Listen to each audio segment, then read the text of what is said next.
കേരളത്തിൽ SFI popular front സഖ്യമെന്ന ഗുരുതര ആരോപണവുമായി ഗവർണർ ആരിഫ് മുഹമ്മദ് ഖാൻ. നിലമേലിൽ തനിക്കെതിരെ പ്രതിഷേധിച്ച 7 പേർ PFI പ്രവർത്തകരാണെന്ന് റിപ്പോർട്ട് ലഭിച്ചിട്ടുണ്ട്. കേരള സർവകലാശാല സെനറ്റിൽ പങ്കെടുത്ത മന്ത്രി ആർ ബിന്ദുവിന്റെ നടപടി നിയമവിരുദ്ധമാണെന്നും ഗവർണർ കുറ്റപ്പെടുത്തി. തനിക്കെതിരെ പ്രതിഷേധം നടത്താൻ സർക്കാർ നിരോധിത സംഘടനയെ ഉപയോഗിക്കുന്നുവെന്നാണ് ഗവർണറുടെ ആരോപണം.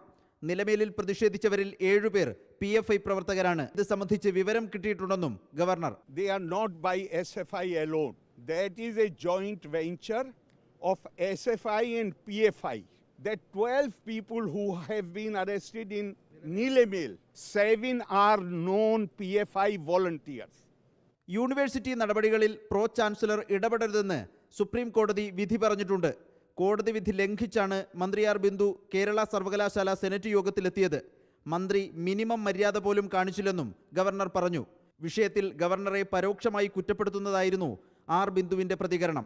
ആരാണ് കേരളത്തിൻ്റെ ഉന്നത വിദ്യാഭ്യാസ മേഖലയിൽ പ്രശ്നങ്ങൾ ഉണ്ടാക്കാൻ ശ്രമിക്കുന്നത് എന്നുള്ളത് ഇന്ന് കേരളത്തിലെ ഏത് കൊച്ചുകുട്ടിക്കും തിരിച്ചറിയാവുന്ന അവസ്ഥയുണ്ട്. സെനറ്റ് എന്ന് പറയുന്നത് സർവകലാശാലയുടെ പരമോന്നത ജനാധിപത്യ വേദിയാണ്. അതാണ് ഡിസിഷൻ മേക്കിംഗ് ബോഡിയായിട്ട് വരേണ്ടത്. തിരുവനന്തപുരം വിമാനത്താവളത്തിൽ നിന്നും രാജ്ഭവനിലേക്കുള്ള യാത്രയിൽ 2 ഇടത്ത് ഗവർണറെ SFI പ്രവർത്തകർ കരിങ്കൊടി കാണിച്ചു. ജനറൽ ആശുപത്രിക്കും AKG സെന്ററിനും സമീപം പ്രതിഷേധിച്ച 14 പേരെ പോലീസ് അറസ്റ്റ് ചെയ്തു നീക്കി. റിപ്പോർട്ടർ, തിരുവനന്തപുരം.